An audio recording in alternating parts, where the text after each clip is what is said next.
Calicut university BCom third സെമസ്റ്ററിലെ ഏറ്റവും important ആയിട്ടുള്ള subject ഏതാണെന്ന് ചോദിച്ചാൽ നിസ്സംശയം നമുക്ക് പറയാൻ സാധിക്കും കോർപ്പറേറ്റ് അക്കൗണ്ടിംഗ് ആണ്.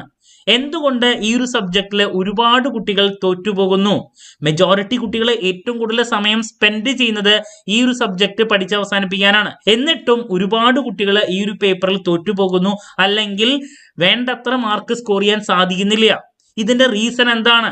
ഈ ഒരു പേപ്പറിൽ മാത്രമല്ല, നമ്മൾ ഏതൊരു സബ്ജക്ട് പഠിക്കുന്നതിനേക്കാൾ മുമ്പ് ശ്രദ്ധിക്കേണ്ടത് സ്മാർട്ട് ആയിട്ട് അതിനെ സമീപിക്കണം എന്നുള്ളതാണ്. ഞാൻ എപ്പോഴും പറയാറുള്ളതാണ്, നമ്മുടെ കയ്യിൽ ഒരു സബ്ജക്ട് കിട്ടിക്കഴിഞ്ഞാൽ ആദ്യത്തെ പേജ് മുതൽ അവസാനത്തെ പേജ് വരെ ആ ഓർഡറിൽ പഠിച്ച് അവസാനിപ്പിക്കുക എന്നുള്ളതാവരുത് നമ്മുടെ ലക്ഷ്യം.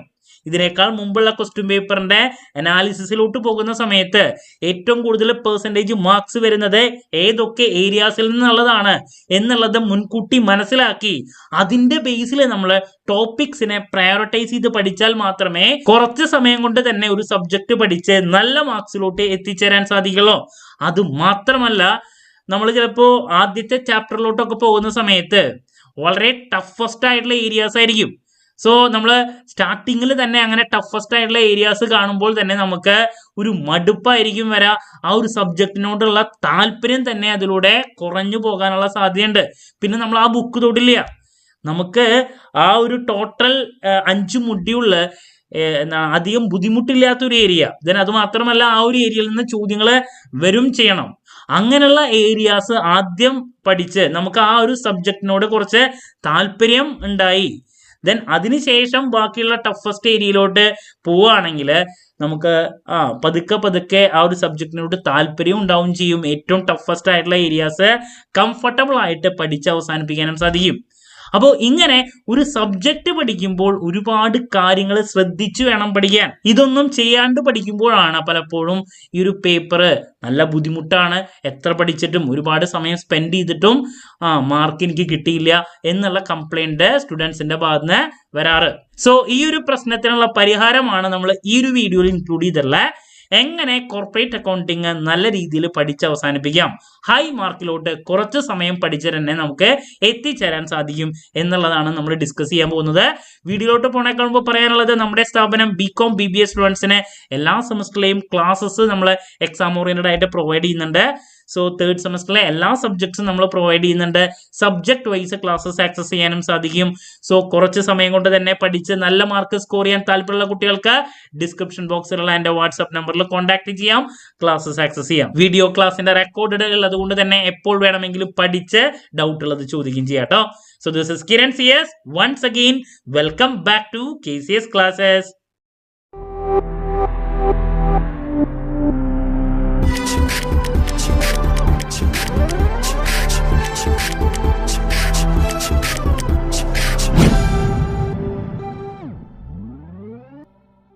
ഇതാണ് കോർപ്പറേറ്റ് അക്കൗണ്ടിങ്ങിന്റെ സിലബസ് വരുന്നത്. നമുക്ക് ആദ്യം തന്നെ സിലബസിന്റെ ഡീറ്റെയിൽസിലോട്ട് പോകാം.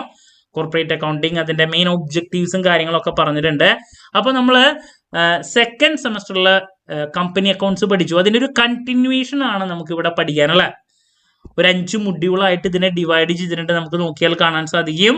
ഫസ്റ്റ് മൊഡ്യൂൾ എന്ന് പറയുന്നത് redemption of debentures, redemption of preference shares, then bonus shares, then അതിനുശേഷം റൈറ്റ് ഷെയർസ്, അതുപോലെ തന്നെ ബൈ ബാക്ക് റൈറ്റ്, ഇതൊക്കെ ഇൻക്ലൂഡ് ചെയ്തിട്ടുള്ള വലിയൊരു മൊഡ്യൂളാണ് ആദ്യത്തെ മൊഡ്യൂള്. 30 hours 25 മാർക്സ് എന്ന സിലബസിൽ തന്നെ അവർ പറഞ്ഞിട്ടുണ്ട്. ഇതാണ് ആദ്യത്തെ മൊഡ്യൂൾ, വലിയൊരു മൊഡ്യൂളാണ്. ദെൻ അതിനുശേഷം നിങ്ങൾ രണ്ടാമത് കാണാൻ സാധിക്കുന്നത് ബാങ്കിങ് കമ്പനിയാണ്. ഏറ്റവും ഇമ്പോർട്ടൻ്റ് ആയിട്ടുള്ള മറ്റൊരു മൊഡ്യൂൾ essay, അതുപോലെ തന്നെ 2 മാർക്സ് 5 മാർക്സ് 3 പാർട്ടിലും ചോദ്യങ്ങൾ നമുക്ക് എക്സ്പെക്ട് ചെയ്യാൻ സാധിക്കുന്ന ഒരു മൊഡ്യൂളാണ് മൊഡ്യൂൾ നമ്പർ 2. ദെൻ അതിനും ഒരുപാട് സമയം നമുക്ക് വേണം. ദെൻ നെക്സ്റ്റ് മൊഡ്യൂൾ നമ്പർ 3 ആണ് അക്കൗണ്ട്സ് ഓഫ് ലൈഫ് ഇൻഷുറൻസ്. ഇതിനും നമുക്ക് എന്താണ് essay ചാപ്റ്റേഴ്സ്, essay ടോപ്പിക് ഉണ്ട്, 2 മാർക്സിന്റെ വരുന്നുണ്ട്, 5 മാർക്സ് വരുന്നുണ്ട്. ദെൻ മൊഡ്യൂൾ നമ്പർ 4 ഏറ്റവും ഇമ്പോർട്ടൻ്റ് ആയുള്ള മറ്റൊരു ചാപ്റ്റർ കൺസോളിഡേറ്റഡ് ഫിനാൻഷ്യൽ സ്റ്റേറ്റ്മെന്റ്സ് ആണ്. നമുക്ക് ഒരു essay കമ്പൽസറി ആയിട്ട് വരുന്നതാണ്. പിന്നെ important disclosure based accounting standards, theory ആണ് കൂടുതൽ നമ്മൾ ഇതിൽ നിന്ന് പ്രതീക്ഷിക്കുന്നത്. പ്രോബ്ലം ഒരൊറ്റ ടോപ്പിക്ക് മാത്രമാണ് EPSനെ റിലേറ്റ് ചെയ്തിട്ടുള്ളത് കണ്ടുവരാറ്. ഇങ്ങനെ 5 മൊഡ്യൂൾസ് ആയിട്ട് നമുക്ക് ഡിവൈഡ് ചെയ്യാം ഈ എൻറ്റയർ സിലബസിനെ. അപ്പോൾ നമ്മൾ ബുക്ക് എടുത്ത് നോക്കുകയാണെങ്കിൽ നമ്മുടെ ഫസ്റ്റ് മൊഡ്യൂള് അല്ലെ റിഡംഷൻ ഓഫ് ഡിബഞ്ചേഴ്സ് വെച്ചിട്ടാണ് നമുക്ക് ഓർഡറിൽ കാണാൻ സാധിക്കുക. നിങ്ങൾ ഈ ഓർഡറിൽ പഠിക്കുകയാണെങ്കിൽ നിങ്ങൾക്ക് വെറുത്തു പോകുന്ന തന്നെ നമുക്ക് പറയാം.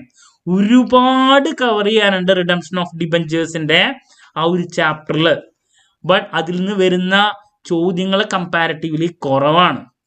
അപ്പോൾ നിങ്ങൾ റിഡംഷൻ ഓഫ് ഡിബഞ്ചേഴ്സ് വെച്ച് സ്റ്റാർട്ട് ചെയ്യുകയാണെങ്കിൽ കണ്ടോ, റിഡംഷൻ ഓഫ് ഡിബഞ്ചേഴ്സിന്റെ ഏരിയ കഴിയുന്നത് ഏകദേശം ഇവിടെ വരെയാണ്. ഒരുപാട് കവർ ചെയ്യാനുണ്ട്.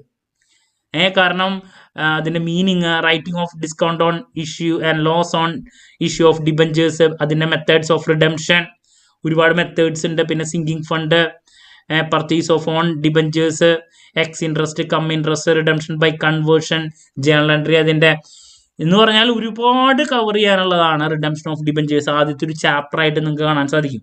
അപ്പൊ നിങ്ങൾ first chapter redemption of debentures ആണ് പഠിച്ചു തുടങ്ങണമെങ്കിൽ എന്തായിരിക്കും അവസ്ഥ? ഒരുപാട് സമയം വേണം. അതിൽ നിന്ന് കിട്ടുന്ന മാർക്സ് എന്ന് പറയുന്നത് കമ്പാരിറ്റീവ്ലി കുറവാണ്. അപ്പൊ അതൊരു സ്മാർട്ട് അപ്രോച്ച് ആണോ? അല്ല, അതൊരു സ്മാർട്ട് അപ്രോച്ച് അല്ല. ദെൻ നെക്സ്റ്റ് നമുക്ക് റിഡംഷൻ ഓഫ് പ്രിഫറൻസ് ഷെയർസ് ഉണ്ട്. അതിനുശേഷം ബോണസ്, റൈറ്റ്, ബൈബാക്ക്. നേരം അപ്പോൾ അത് കഴിഞ്ഞിട്ടുള്ള ഏരിയാസ്, പ്രിഫറൻസ് ഷെയർസിന്റെ റിഡംഷൻ ഓഫ് പ്രിഫറൻസ് ഷെയർസ് മുതലുള്ള കാര്യങ്ങളില്ലേ, അത് പഠിക്കാൻ ശരിക്കും പറഞ്ഞാൽ അത്രത്തോളം സമയം വേണ്ട.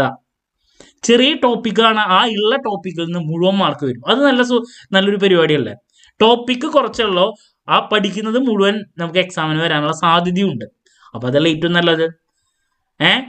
അപ്പോ പിന്നെ അതിന്റെ മറ്റൊരു പ്രത്യേകത എന്ന് പറയുന്നത് വളരെ ഈസിയാണ് അപ്രോച്ച്. പഠിക്കാൻ കുറച്ചും കൂടി ഈസിയാണ്.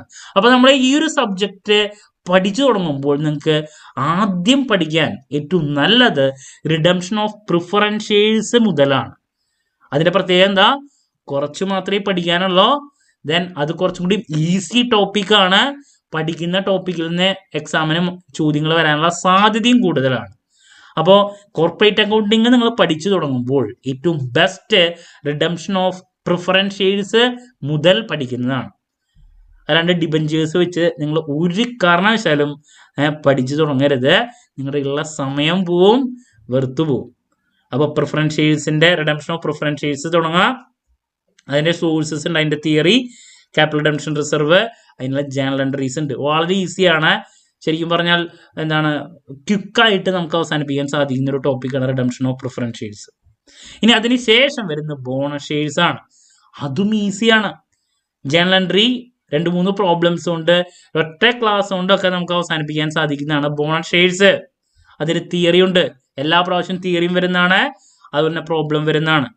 ദെൻ അതിന്റെ കൂടെ ബോണസിന്റെ കൂടെ തന്നെ പഠിക്കുക റൈറ്റ്. ബോണസ് പഠിച്ചിട്ട് നെക്സ്റ്റ് റൈറ്റ് ഷെയർസിനെ പറ്റി പഠിക്കുക. റൈറ്റ് ഷെയർസിന്റെ പ്രോബ്ലം ചിലപ്പോൾ 5 മാർക്കിൻ്റെ വരും, അതല്ലെങ്കിൽ അതിന്റെ തിയറി വരും. ബോണസോ റൈറ്റ് മാറി മാറി വരുന്നതാണ്. നെക്സ്റ്റ് നിങ്ങൾ പഠിക്കേണ്ടത് ശരിക്കും ബോണസേയും റൈറ്റും കൂടി ഒറ്റ ടോപ്പിക്കായിട്ട് നമുക്ക് വെക്കാം. അതിനുശേഷം ബൈബാക്കിൽ നിന്ന് പ്രോബ്ലംസ് കണ്ടുവരാറില്ല, തിയറിയാണ് വരാറ് ബൈബാക്കിനെ റിലേറ്റ് ചെയ്തുള്ളത്. അപ്പോൾ അതിലെ തിയറി കാര്യങ്ങൾ നിങ്ങൾ ജസ്റ്റ് ഒന്ന് നോക്കിയാൽ മതി. പ്രോബ്ലംസ് വരുന്നത് വളരെ കുറവാണ്. അപ്പോൾ ഫസ്റ്റ് നിങ്ങൾ കോർപ്പറേറ്റ് അക്കൗണ്ടിങ് പഠിച്ചു തുടങ്ങുമ്പോൾ എങ്ങനെ ഒരു അപ്രോച്ച് കൊടുക്കുക? ഈസി ആയിട്ടുള്ള റിഡംഷൻ ഓഫ് പ്രിഫറൻസ് ഷെയർസ് വെച്ച് സ്റ്റാർട്ട് ചെയ്യുക. അതിന്റെ പ്രോബ്ലംസ്, ജേണൽ എൻട്രി ആണ് മെയിൻ ആയിട്ട് ഫോക്കസ് ചെയ്യേണ്ട. തിയറി നോക്കുക. ബോണസ് ഷെയർസ്, റൈറ്റ് ഷെയർസ്, അതിന്റെ തിയറി നോക്കുക. ബോണസ് ഷെയറിന് റിലേറ്റ് ചെയ്തുള്ള പ്രോബ്ലംസ് ഉണ്ട്, റൈറ്റിനെ പറ്റിയുള്ള പ്രോബ്ലംസ് ഉണ്ട്, 5 മാർക്കിൽ വരാറുണ്ട്. ബൈബാക്ക് ഓഫ് ഷെയർസിന്റെ തിയറിയാണ് 2 മാർക്കിൻ്റെയിലോ 5 മാർക്കിൻ്റെയിലോ ഒക്കെ കണ്ടുവരാറ്. അതിനെ ആ രീതിയിൽ കാണും. അപ്പോൾ ഇങ്ങനെ വേണം നിങ്ങളുടെ പഠനം ആരംഭിക്കാൻ. ദെൻ റിഡംഷൻ ഓഫ് ഡിബഞ്ചേഴ്സ് എന്ന് പറയുന്നത് നിങ്ങൾ അവസാനം പഠിച്ചാൽ മതി. അതിൽ നിന്ന് ചോദ്യങ്ങളില്ല എന്നല്ല ഞാൻ പറയണത്, ഒരുപാടുള്ളത് കൊണ്ട് തന്നെ നിങ്ങളത് അവസാനത്തേക്ക് വെക്കുക. ഇനി ഇതിന് ശേഷം നെക്സ്റ്റ് നിങ്ങൾക്ക് പഠിക്കാൻ ഏറ്റവും കംഫർട്ടബിൾ ആയിട്ടുള്ളത് ബാങ്കിങ് കമ്പനി തന്നെയാണ്. കാരണം ബാങ്കിങ് കമ്പനിയിൽ നിന്ന് നമുക്ക് 3 പാർട്ടിലും ചോദ്യങ്ങൾ വരും. ഷുവർ ആയിട്ടൊരു എസ്സേ, പ്രോബ്ലം, ദെൻ അതിനുശേഷം ഇതിലെ 2 മാർക്സിന്റെ തിയറി ചോദ്യങ്ങൾ, സ്ലിപ്പ് സിസ്റ്റം, അങ്ങനെയുള്ള ഒരുപാട് ടീം, റിബേറ്റ് ഓൺ ബിൽസ് ഡിസ്കൗണ്ടിന്റെ പ്രോബ്ലം 5 മാർക്കിന്റെ ടീമുകള്, NPA, അങ്ങനെ 3 പാർട്ടിലും നമുക്ക് എക്സ്പെക്ട് ചെയ്യാൻ സാധിക്കുന്ന ഒരു ചാപ്റ്റർ ആണ് ബാങ്കിങ് കമ്പനി. അപ്പോൾ ഒരു എസ്സേ അവിടെ തന്നെ നമുക്ക് ലഭിക്കും. അപ്പൊ നമ്മൾ ഓൾറെഡി ഒരു റൂട്ടിൽ വന്നു കഴിഞ്ഞു.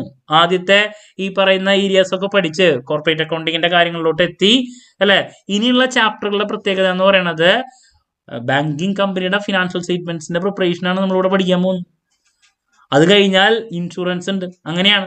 അപ്പൊ നെക്സ്റ്റ് നിങ്ങൾ ബാങ്കിങ് കമ്പനിയിലോട്ട് പോകുക. അവിടെ നമുക്ക് ഷെഡ്യൂൾസ് കാര്യങ്ങൾ പഠിക്കാനുണ്ട്. ഫൈനൽ അക്കൗണ്ടിന്റെ പ്രിപ്പറേഷൻ ആണ് ബാങ്കിങ് കമ്പനിയുടെ. പിന്നെ തിയറിയും പ്രോബ്ലംസ് ഉള്ള കാര്യങ്ങൾ പ്രോപ്പറായിട്ട് കവർ ചെയ്യാം. വല്ലാണ്ട് അവിടെ ഒരു പ്രശ്നം വരുന്നൊരു ചാപ്റ്റർ അല്ല, കംഫർട്ടബിൾ തന്നെയാണ്. ഷെഡ്യൂൾസ് കാര്യങ്ങളൊക്കെ പഠിച്ചാൽ ഈസി ആയിട്ട് അവസാനിപ്പിക്കാൻ പറ്റും. ഇതിന്റെ മറ്റൊരു പ്രത്യേകത, final account of banking company എന്ന് പറയുമ്പോൾ അഡ്ജസ്റ്റ്മെന്റ്സ് കമ്പാരിറ്റീവ്ലി കുറവാണ് മറ്റ് സാധാരണ ഒരു ഫിനാൻഷ്യൽ സ്റ്റേറ്റ്മെന്റ്സിന്റെ പ്രിപ്പറേഷനെ കമ്പയർ ചെയ്യുമ്പോൾ. അതുകൊണ്ടാണ് ഞാൻ പറഞ്ഞത് ഇത് കുറച്ചും കൂടി നല്ലതാണ് നെക്സ്റ്റ് പഠിക്കാൻ. ഇനി ഇതിന് ശേഷം നിങ്ങൾ അപ്രോച്ച് ചെയ്യേണ്ടത് നിർബന്ധമായും മൊഡ്യൂൾ നമ്പർ 4 ആയിരിക്കണം. Consolidated financial statements SA compulsory ആണ്. എന്തായാലും നമുക്ക് പ്രതീക്ഷിക്കാം കൺസോളിഡേറ്റഡ് ഫിനാൻഷ്യൽ സ്റ്റേറ്റ്മെന്റ്സിന്റെ ഒരു എസ്എ ടോപ്പിക്. അപ്പോഴേക്കും നിങ്ങൾ എന്ത് ചെയ്തിട്ടുണ്ടാവും, ഈ ഒരു സബ്ജക്റ്റിന്റെ ഒരു നല്ല പാർട്ടിലോട്ട് എത്തിച്ചേർന്ന് കഴിഞ്ഞു. ഈ ബാങ്കിങ് കമ്പനി പഠിച്ചതിന് ശേഷം നേരെ ഇൻഷുറൻസിലോട്ട് പോവാതിരിക്കുക. കാരണം ബാങ്കിങ് കമ്പനിയിൽ തന്നെ ഒരുപാട് ഷെഡ്യൂൾസും കാര്യങ്ങളൊക്കെ പഠിച്ച് നമ്മൾ തല ഏകദേശം ഒരു ലെവലായിട്ടിരിക്കുകയായിരിക്കും. അതിനുശേഷം വീണ്ടും ഇൻഷുറൻസ് പഠിക്കാൻ പോവുകയാണെങ്കിൽ ഭയങ്കര റിപ്പീറ്റേഷൻ ആയിരിക്കും. ഞാൻ പറഞ്ഞു നേരത്തെ, മടുപ്പ് വരുത്താൻ പാടില്ല. നമുക്ക് ഇത് പഠിക്കുമ്പോൾ ഒരു എൻജോയ്മെന്റ് കൂടി വേണ്ടേ. അപ്പോൾ റിപ്പീറ്റേഷൻ ഒഴിവാക്കാൻ, അതുകൊണ്ടാണ് ഞാൻ പറഞ്ഞത് ബാങ്കിങ് കമ്പനി കഴിഞ്ഞാൽ നേരെ എവിടേക്ക് ചാടാ, കൺസോളിഡേറ്റഡ് ഫിനാൻഷ്യൽ സ്റ്റേറ്റ്മെന്റ്സിന്റെ പ്രിപ്പറേഷനിലോട്ട് പോകാം. ഫൈനൽ അക്കൗണ്ട് അത് കൺസോളിഡേറ്റഡ് ഫിനാൻഷ്യൽ സ്റ്റേറ്റ്മെന്റ്സിന്റെ പ്രിപ്പറേഷൻ എസ്എക്ക് ഷുവർ ആയിട്ട് വരും.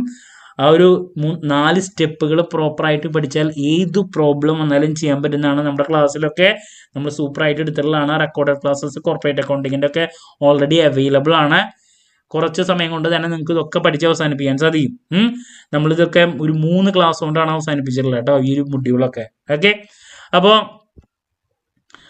ദാറ്റ്സ് അബൌട്ട് എന്താണ് കൺസോളിഡേറ്റഡ് ഫിനാൻഷ്യൽ സ്റ്റേറ്റ്മെന്റ്സ്. ഇതിൽ 2 മാർക്സിന്റെ തിയറിയും ഏതെങ്കിലും പ്രതീക്ഷിക്കാം. അങ്ങനെ 2 മാർക്സ് ആൻഡ് എസ്എ ക്വസ്റ്റ്യൻസ് ആണ് ഈ ഒരു മൊഡ്യൂളിൽ നിന്ന് വരാറ്. ഇതിന് ശേഷം നിങ്ങൾക്ക് ഈ പറയുന്ന അക്കൗണ്ട്സ് ഓഫ് ലൈഫ് ഇൻഷുറൻസിലോട്ട് പോകാം. അതിൽ ഈ പറയുന്ന തിയറി ടോപ്പിക് ഏതെങ്കിലും ലൈഫ് ഇൻഷുറൻസിനെ പറ്റിയിട്ടുള്ള വരും. പിന്നെ കൂടുതൽ റവന്യൂ അക്കൗണ്ട് പ്രിപ്പറേഷൻ ആണ് കണ്ടുവരാറ് ഈ പറയുന്ന ലൈഫ് ഇൻഷുറൻസിന്റെ. അതിലോട്ട് നിങ്ങൾ കൂടുതൽ ഫോക്കസ് ചെയ്യാം. ഓക്കെ, അപ്പോൾ കൂടുതൽ അങ്ങനെയാണ് കണ്ടുവരാറ് അക്കൗണ്ട്സ് ഓഫ് ലൈഫ് ഇൻഷുറൻസിൽ. അപ്പോൾ അങ്ങനെ ആ ഒരു മൊഡ്യൂളിനെ അപ്രോച്ച് ചെയ്ത് പിന്നെ ഡിസ്ക്ലോഷർ ബേസ്ഡ് അക്കൗണ്ടിങ് സ്റ്റാൻഡേർഡ്സ് ആണ് നമുക്ക് മൊഡ്യൂൾ നമ്പർ 5 വരുന്നത്.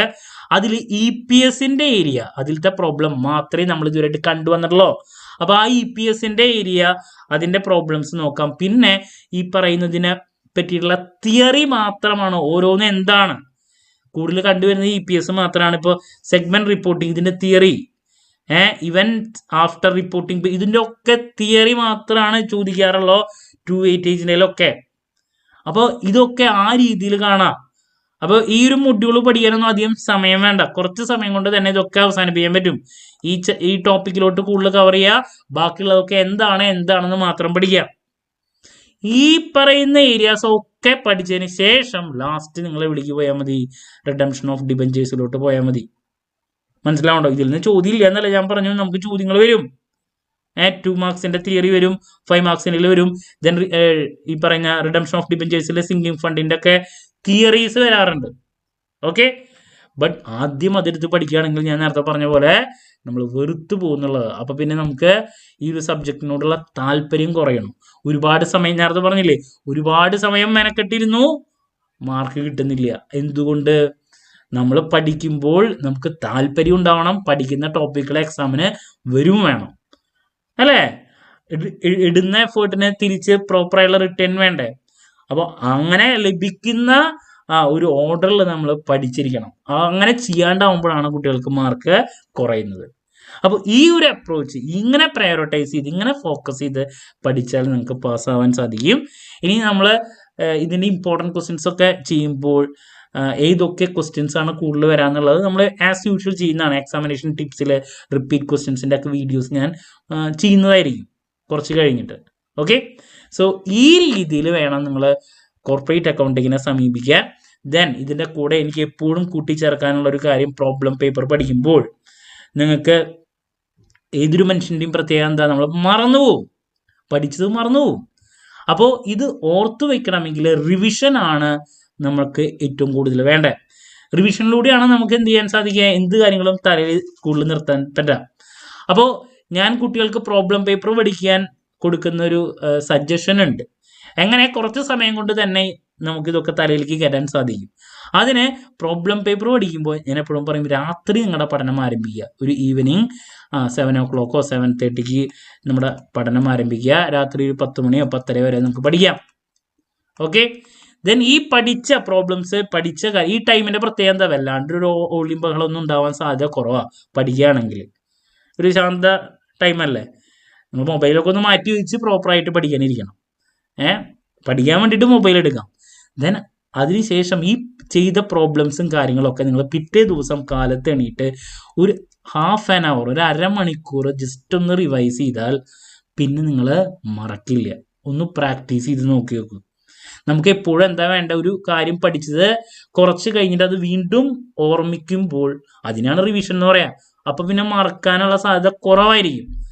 അപ്പൊ ഇത് നമ്മൾ പഠിച്ചു കഴിഞ്ഞു, ഉറങ്ങി പിറ്റേ ദിവസം എണീറ്റ് ജസ്റ്റ് ഇത് ഒരു അരമണിക്കൂർ, 15 മുതൽ അരമണിക്കൂർ വരെ, നിങ്ങൾ 15 മിനിറ്റ് മുതൽ അരമണിക്കൂർ വരെ ഒന്ന് ഇത് ഓടിച്ചു പോവുകയാണെങ്കിൽ കാര്യമായിട്ടിരിക്കേണ്ട. ഇന്നലെ നോക്കിയൊന്ന് എനിക്ക് റീകളക്ട് ചെയ്യാൻ പറ്റുന്നുണ്ടോ എന്നുള്ളത് നോക്കിയാൽ മതി. അപ്പോൾ പിന്നെ അത് മറക്കൽ വളരെ കുറവായിരിക്കും.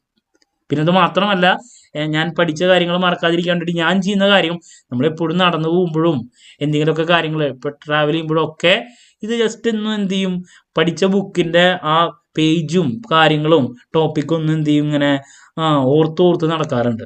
അതെനിക്ക് എക്സാമിന് ഒരുപാട് ഗുണം ചെയ്യാറുള്ളതാണ്. ഞാൻ ഒരുപാട് കോഴ്സസ് മെയിനായിട്ട് MCOM കഴിഞ്ഞതിന് ശേഷം ഒരുപാട് കോഴ്സസ് ചെയ്തിട്ടുണ്ട്. സമയമില്ലാത്ത സമയത്താണ് നമ്മളിതൊക്കെ പഠിക്കാറ്. അങ്ങനെ ആകുമ്പോൾ ഇതൊക്കെ തലയിലേക്ക് കിട്ടാൻ വേണ്ടിയിട്ട് ഞാൻ ചെയ്തിട്ടുള്ള കുറച്ച് ടെക്നിക്കാണ് ഇപ്പോൾ പറഞ്ഞത്. ഇങ്ങനെ നിങ്ങൾ പഠിക്കുകയാണെങ്കിൽ കോർപ്പറേറ്റ് അക്കൗണ്ടിംഗ് എന്ന് പറഞ്ഞ പേപ്പർ നിങ്ങൾക്ക് കുറച്ചും കൂടി രസകരമായി പഠിക്കാനും നല്ല മാർക്കിലോട്ട് എത്തിച്ചേരാനും സാധിക്കുന്നതാണ്. ഓക്കെ, ക്ലാരിറ്റി കിട്ടിയെന്ന് വിചാരിക്കുന്നു. എങ്ങനെയാണ് കോർപ്പറേറ്റ് അക്കൗണ്ടിംഗ് എന്ന് പറഞ്ഞുള്ള ഈ ഒരു പേപ്പറിനെ അപ്രോച്ച് ചെയ്യേണ്ടതെന്നുള്ളത് മനസ്സിലായെന്ന് പ്രതീക്ഷിക്കുന്നു. സോ കോർപ്പറേറ്റ് അക്കൗണ്ടിംഗ് അല്ലാണ്ട് ഇനി ബാക്കി പേപ്പേഴ്സ് ഉണ്ട്, അതൊക്കെ എങ്ങനെ പഠിക്കണം, എങ്ങനെ അപ്രോച്ച് ചെയ്യണം, സോ അതിനെ പറ്റിയിട്ടുള്ള വീഡിയോസുമായിട്ട് എത്രയും പെട്ടെന്ന് തന്നെ നിങ്ങളുടെ മുമ്പിൽ എത്താമെന്നുള്ള പ്രതീക്ഷയോടെ നിർത്തുന്നു. This is Kiran CS signing off. Have a nice day. Thank U.